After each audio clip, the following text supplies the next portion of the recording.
Bonjour à tous, nous revoici pour une nouvelle semaine de travail en histoire-géographie. Vous avez commencé la semaine par un QCM bilan, surtout n'hésitez pas à me demander de le refaire. Si toutefois vous êtes déçu par votre résultat, vous avez encore le temps de le faire, hein. C'est obligatoire, moi ça me permet aussi de savoir où est-ce que vous avez des difficultés pour pouvoir ajuster ensuite dans les exercices et dans les vidéos suivantes ou dans les corriger, essayer de vous accompagner au mieux, même si nous n'avons pas classe ensemble. N'hésitez pas non plus à me poser des questions, toujours quand vous ne comprenez pas, parce que c'est ça l'intérêt d'avoir un prof. Sinon, on n'a qu'à vous balancer des vidéos toute l'année et puis ça suffira bien, mais non, c'est pas ça. Avoir un prof d'histoire géo. Donc posez des questions quand vous ne comprenez pas. Il n'y a pas de mauvaises questions, s'il vous plaît. Même si vous avez peur de faire des fautes d'orthographe en écrivant des messages sur Pronote, mais c'est pas grave. Je préfère que vous fassiez des fautes plutôt que vous restiez avec des questions sans réponse. D'accord. Donc voilà. Donc je compte sur vous pour me demander d'éclaircir certains points. Donc cette semaine, nous allons commencer une nouvelle leçon d'histoire consacrée à la Troisième République.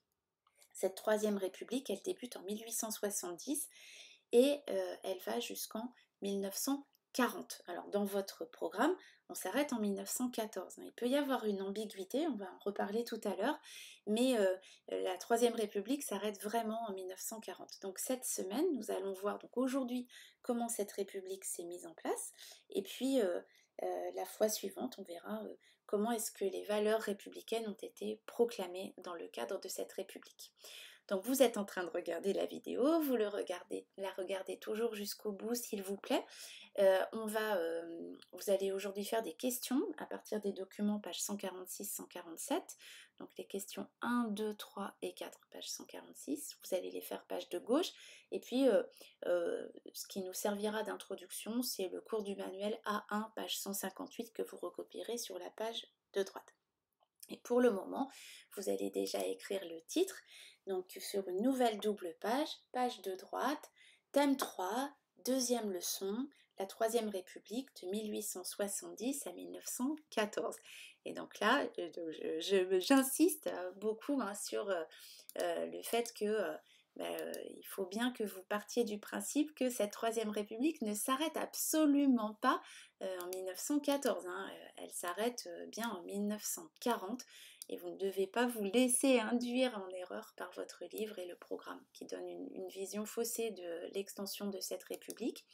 Alors, elle commence par une défaite militaire de la France, cette Troisième République, puisque en 1870, après avoir perdu la bataille de Sedan, Napoléon III est obligé d'abdiquer, d'autant plus que il a été fait prisonnier en plus, hein, donc c'est vraiment la honte totale, hein. Et donc la Troisième République est proclamée. En janvier-février, il y a une assemblée législative qui est élue, mais vous voyez qu'avant qu'il y ait la constitution qui soit mise en place, il faut attendre 1875. Et ici, vous avez un épisode révolutionnaire dont on va avoir bien du mal à se remettre puisqu'il a débouché sur une guerre civile, donc je vais vous en parler tout de suite. Pour ça, là, on va reprendre donc sur la chronologie que vous avez ici, page 146. Cette chronologie vous indique donc que la France était en guerre contre la Prusse. Alors, cette guerre, elle s'est surtout concentrée dans le nord de la France et autour de Paris, et elle s'est notamment euh, elle est restée dans les mémoires à cause du siège de Paris. La ville de Paris a été assiégée par l'armée allemande et le siège a duré suffisamment longtemps pour qu'il y ait des problèmes d'approvisionnement dans Paris. Alors, je vous montre ça. C'est une gravure qui a été publiée dans un journal de l'époque et qui... alors, on est à la limite de la caricature ici, hein. On n'a pas de photographie euh, de ce genre de scène. Par contre, le fait que les Parisiens étaient obligés de manger des rats, des chiens et des chats, donc comme vous le voyez ici, hein, donc rats, viande canine et féline, ça c'est bien documenté, hein. Donc au bout d'un moment, il n'y avait plus du tout de denrées alimentaires dans Paris. Donc il a fallu, si on voulait continuer de consommer de la viande, faire avec les moyens du bord. Faire avec les moyens du bord, ça voulait dire aussi manger les animaux du zoo. Et donc voilà, le menu du 25 décembre 1870 au café voisin à Paris. Donc on est au 90e jour du siège et ce restaurant extrêmement sélect propose en hors d'œuvre de la tête d'âne farcie. Il propose aussi du consommé d'éléphant, hein, donc un potage fait à base de viande d'éléphant, et puis en entrée du chameau rôti à l'anglaise et du civet de kangourou, ainsi que des côtes d'ours. Donc bon, alors c'est pour vous montrer à quel point ce siège a été très difficile pour les Parisiens. Je retourne à ma chronologie. Donc il y a une assemblée, après la défaite de la France, il y a une assemblée qui est élue et qui accepte l'arrêt des combats avec l'Allemagne. Bon alors imaginez, un instant, vous êtes parisien, vous vous êtes battu, vous avez résisté au siège et on vous dit non mais on a perdu. Et non seulement on a perdu, mais en plus on est très humilié. Pourquoi ? Parce que dans la Galerie des Glaces à Versailles, comme montre ce document, il y a un empire qui est proclamé, l'empire allemand est proclamé, l'Allemagne, la naissance de l'Allemagne a lieu en fait en France dans la Galerie des Glaces à Versailles. Et puis comme toute guerre a ses règlements, quand on perd une guerre, eh bien on doit perdre aussi des territoires. Et la France a perdu à ce moment-là l'Alsace et la Moselle, qui ont ensuite été toujours coloriés en noir sur les cartes de France des écoles, et il était bien évident qu'un jour il faudrait récupérer l'Alsace et la Lorraine. Et donc un des objectifs de la Troisième République, ça a été de prendre la revanche. La France est véritablement humiliée. Alors vous êtes parisien, vous apprenez que la France a perdu, que l'Empire allemand a été proclamé dans la Galerie des Glaces à Versailles, et qu'en plus la France est amputée d'une partie de ses territoires. Vous avez résisté vaillamment. Vous n'êtes pas d'accord, hein. Évidemment, vous n'êtes pas d'accord avec les décisions prises par cette nouvelle Assemblée législative. Et le peuple de Paris est d'autant moins d'accord qu'il a des armes. Alors, ces armes, elles sont là, ce sont les canons qui sont basés à Montmartre, sur la butte Montmartre. Ce sont des canons qui ont servi à se défendre. Alors, la butte Montmartre, à cette époque, est très peu urbanisée. Il y a quelques moulins. On profite de la butte pour prendre le vent et moudre du blé pour faire de la farine. Et donc les canons sont entreposés à cet endroit. Aujourd'hui, ici, vous avez une église qui est construite. Je vais y revenir tout à l'heure. Donc les Parisiens prennent les armes et ils proclament un gouvernement parallèle à celui proclamé par l'Assemblée législative. Et ce gouvernement parallèle prend les armes, on monte des barricades dans les rues de Paris et on se met d'accord sur un certain nombre de mesures qu'il faut prendre pour favoriser la société. Alors ce sont des mesures d'inspiration socialiste. Vous vous souvenez, on a vu que la révolution industrielle avait changé aussi les mentalités et que il y a un mouvement socialiste qui est apparu à ce moment-là. Et donc, ce gouvernement de la commune, avec un gouvernement provisoire, décide de prendre un certain nombre de mesures. Alors, ces mesures, vous allez les reconnaître. Il y a par exemple l'école gratuite, laïque et obligatoire. Il y a aussi la sécurité sociale qui est mise en place. J'ai fait tomber quelque chose, mais c'est pas grave, je vais continuer. Donc la sécurité sociale, ensuite, elle a été mise en place en 1945. Il y a aussi la séparation des églises et de l'État. Donc l'école gratuite publique, laïque et obligatoire, ainsi que la séparation de l'Église et de l'État, ce sont des mesures qui ont ensuite été adoptées par la Troisième République, on va le voir après. Vous voyez donc que cette commune de Paris, elle a des idées sociales très avancées. Sauf qu'évidemment, le gouvernement régulier ne pouvait pas laisser se mettre en place cette commune. Donc il y a eu une répression de ce mouvement révolutionnaire et donc une guerre civile qui a eu lieu en mai 1871, donc il y a 149 ans tout pile, hein. Là vous êtes en train de regarder cette vidéo, on est début juin, mais donc ces événements ont eu lieu à la toute fin du mois de mai, et donc l'année prochaine, il y aura certainement une commémoration de la commune, ou pas d'ailleurs, hein, parce que cette commune, elle est reliée à des idées plutôt d'extrême gauche, hein, et d'ailleurs on vous l'explique bien dans la vidéo dont je vous ai mis le lien ici, là, hein, dans l'émission Carambolage, qui est une très très bonne émission d'Arte, hein. Vous avez un numéro qui est consacré à la commune de Paris. La vidéo dure pas très longtemps, elle dure 6 minutes, mais elle vous explique bien aussi l'arrière-plan idéologique de la commune de Paris. Alors aujourd'hui, ces idées ne sont plus tellement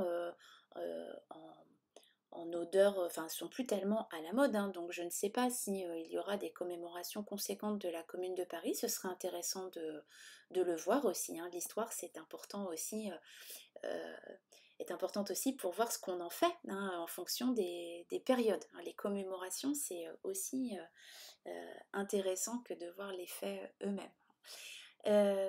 Alors, je voulais vous montrer des traces de ce qu'on appelait la semaine sanglante, hein, donc des combats qui se sont déroulés dans Paris.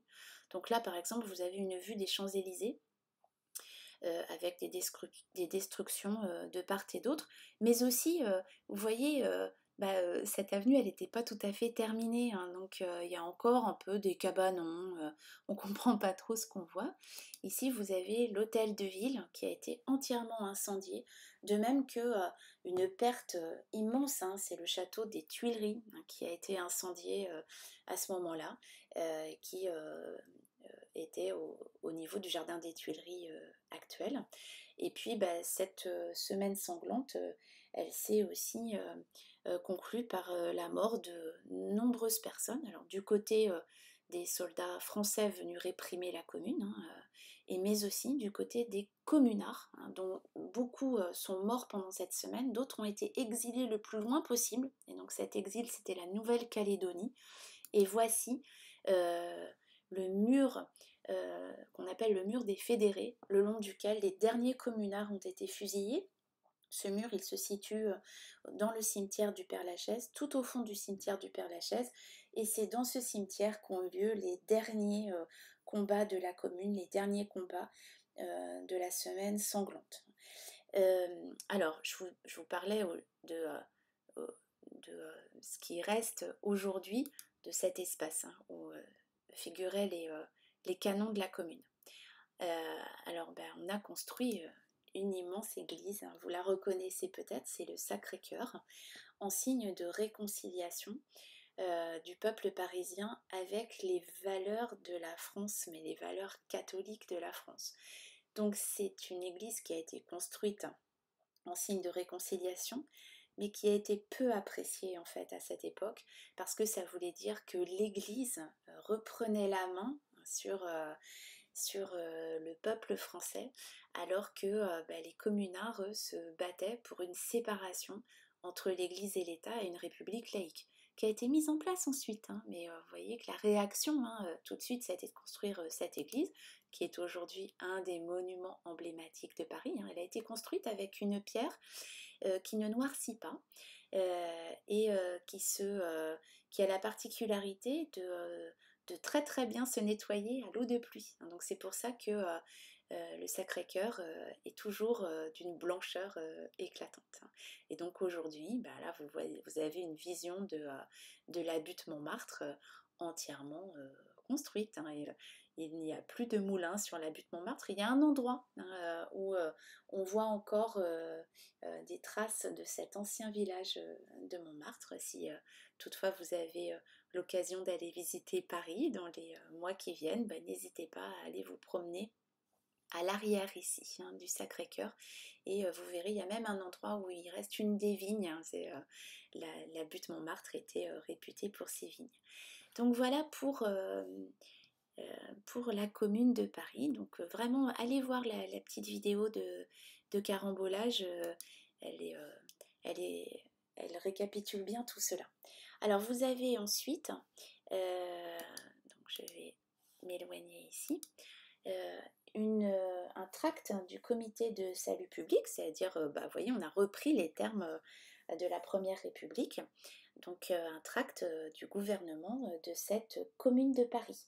Donc il appelle à défendre Paris lors de la semaine sanglante. Vous voyez, on est le 22 mai 1871. On incite les Parisiens à faire des barricades parce que l'armée régulière française est en train de vouloir mettre fin à la commune de Paris. Et puis, l'autre document que vous avez, donc c'est celui-ci, qui vous montre les institutions de la Troisième République qui ont été ensuite organisées par les textes constitutionnels de 1875. Alors, tout en bas, en rose, vous voyez que le suffrage universel masculin est toujours respecté, avec les hommes de plus de 21 ans qui peuvent voter. Bon, par exemple, la Commune de Paris avait proposé une égalité totale entre hommes et femmes, donc ça n'a pas été conservé à cette époque. On n'est pas encore prêt à donner le droit de vote aux femmes. Vous voyez que le peuple français, donc masculin, élit une chambre des députés pour 4 ans, qu'il existe un Sénat qui est élu au suffrage universel indirect, à peu près comme on avait pendant la Deuxième République. Le président de la République est élu pour 7 ans, il est élu au suffrage universel indirect, on n'a pas de suffrage universel direct comme pendant la Deuxième République. En fait, comme la Troisième République a eu peur du suffrage universel direct pour élire le président de la République parce que ça donne une importance telle au président de la République qu'ensuite, on se dit ça va favoriser les coups d'État. Comme on n'a qu'une expérience et qu'elle a mal tourné puisque Louis-Napoléon Bonaparte ensuite a voulu conserver le pouvoir en s'appuyant sur la légitimité donnée par le peuple, la Troisième République a dit non, non, non, non, non, on ne va pas élire le président de la République au suffrage universel direct. Et en fait, c'est le général de Gaulle ensuite en 1962, donc vous voyez, bien longtemps après, près de 100 ans après, qui remet en place le suffrage universel direct. Mais même à cette époque, vous verrez ça l'année prochaine en troisième, même à cette époque, il y avait des gens qui étaient très hostiles au suffrage universel direct pour élire le président de la République et qui disaient il ne faut pas, souvenez-vous de ce qu'a fait Louis-Napoléon Bonaparte. Donc cette histoire était restée dans les mémoires de manière très vive.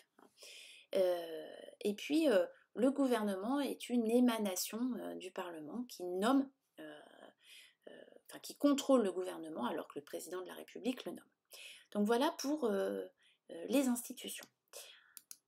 On va prendre maintenant les questions. Hop, donc vous devez faire aujourd'hui les questions 1 à 4. Donc, quels événements la France vit-elle en 1870-1871 ? Alors là, n'hésitez pas à faire un petit récit. Entraînez-vous à faire un récit. On ne répond pas par une phrase dans cette question. Quels événements ? Ça veut dire qu'il y en a plusieurs et qu'il faut les expliquer et qu'il faut les décrire. Donc certainement pas une liste, mais là on s'approche davantage d'un petit texte. Deuxième question, pour quelles raisons les Parisiens se révoltent-ils ? Là c'est la même chose. Vous expliquez le fait que les Parisiens n'acceptent pas trop la défaite et puis en plus sont très humiliés par la proclamation de l'Empire allemand dans la Galerie des Glaces à Versailles. Quand la Troisième République est-elle dotée de lois constitutionnelles ? Alors là, vous pourriez vous dire « Oh, trop facile, j'écris la date ». Ben oui, mais il va falloir expliquer justement pourquoi est-ce qu'il y a eu une distance importante entre le moment où la République est proclamée et ses lois constitutionnelles. Et puis, expliquer un peu aussi en quoi elles consistent, ces lois constitutionnelles. Non pas en recopiant tout le document, tout l'organigramme que vous avez, page 147, mais au moins en faisant un léger commentaire. Donc 3-4 phrases ici sont nécessaires. Et puis enfin, quels éléments permettent d'affirmer que la Troisième République est une démocratie ? Donc pour ça, il faut que vous repreniez les éléments qui sont fondateurs d'une démocratie. Qu'est-ce qui fait qu'un État est une démocratie ?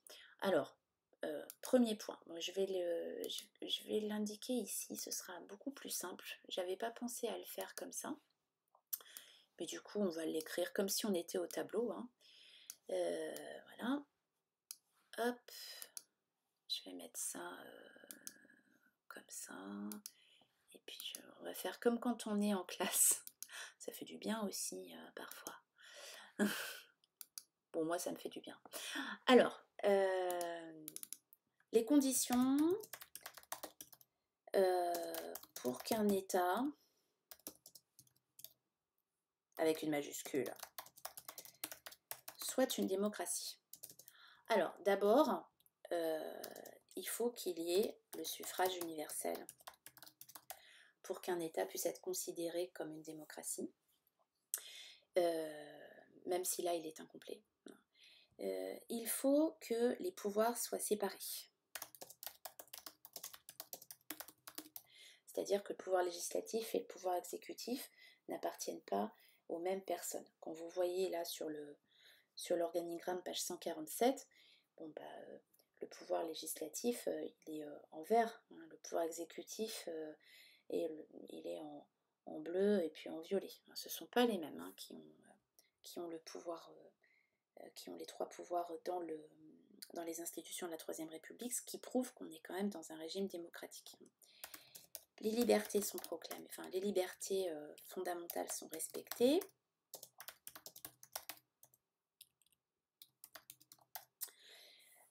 Donc vous pouvez le voir,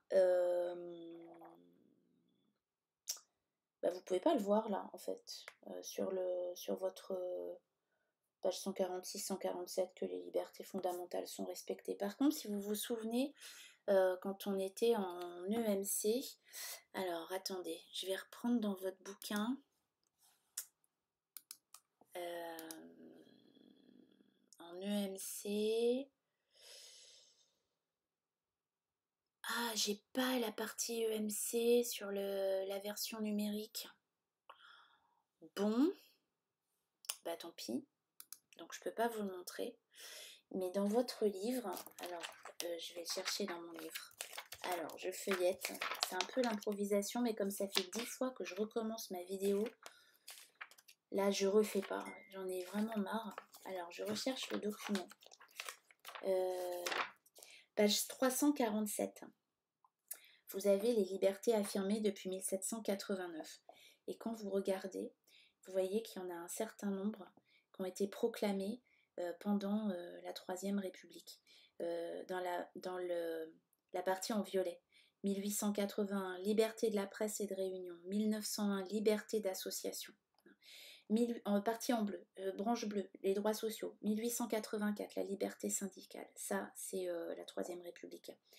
La branche de la liberté de pensée et de conscience, 1882, école publique laïque, 1905, laïcité de la République, etc. etc. Donc c'est en ça qu'on peut dire que la Troisième République est un État démocratique. Alors il y a d'autres caractéristiques hein, pour qu'un État soit une démocratie. Vous le verrez plus en détail l'année prochaine dans le cours d'EMC de 3e. Alors il nous reste à aller regarder ce que vous devez recopier, page 158.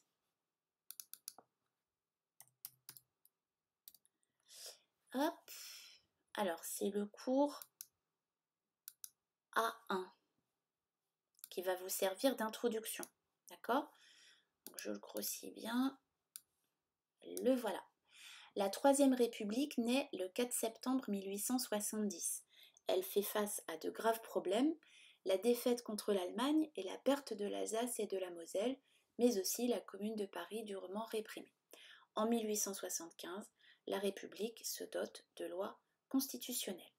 Voilà, je pense que j'ai tout dit. Je vous souhaite de bien travailler et puis je vous envoie le corrigé dans la journée. Je vous souhaite une bonne fin de journée. À bientôt!